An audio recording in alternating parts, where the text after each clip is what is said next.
Bir yıl эшләү дәверендә хәрби туганлык оешмасы төрле чаралар уздырудан тыш үзенең эзләнү отрядын да булдырды. Күргәзмәгә куелган экспонатлар шул экспедицияләрдән табылдыклар. Николай Паймухин шулар арасында үзе өчен иң кызыклысын күрсәтә.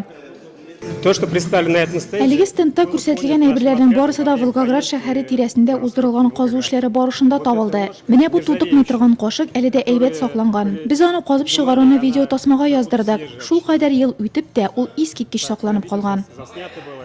Чарага җыелганнарга бу нигездә үсеп килүче бүген Әфгандагы вакыйгалар хроникасы тәкъдим ителде. 10 елга якын дәвам иткән хәрби низак вакытында 15 меңләп совет солдаты һәлак булды. Данное мероприятие военно-патриотическое. Бу хәрби патриотик чара яшь чактан ук безнең ватанны яратырга өйрәтә. Еллар узган саен бу хис ныгый гына барачак. Шуңа да мондый чаралар бик кирәк. Без Бөек Ватан сугышы ветераннарын гына түгел, Әфган, Чечен сугышларында булган вакыйгаларны да белергә тиеш. Батырларны унутырга ярамый. И ветеранов не только Великой Отечественной войны.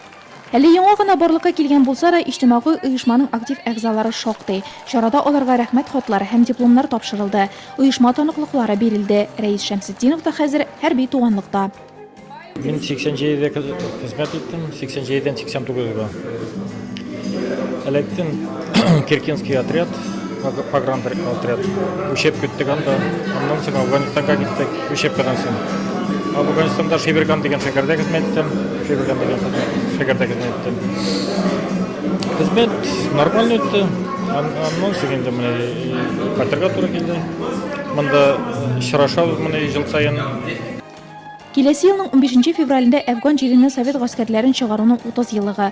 Районда әлеге датаны зурлап уздырырга ниятлиләр. Үсеп килүче буынны ватанны яратырга өйрәтүдә ул да үз ролен үтәячәк дип билгеләде чарада катнашкан район башлыгы урынбасары Ильяс Әхмәтҗанов. Были наши предки.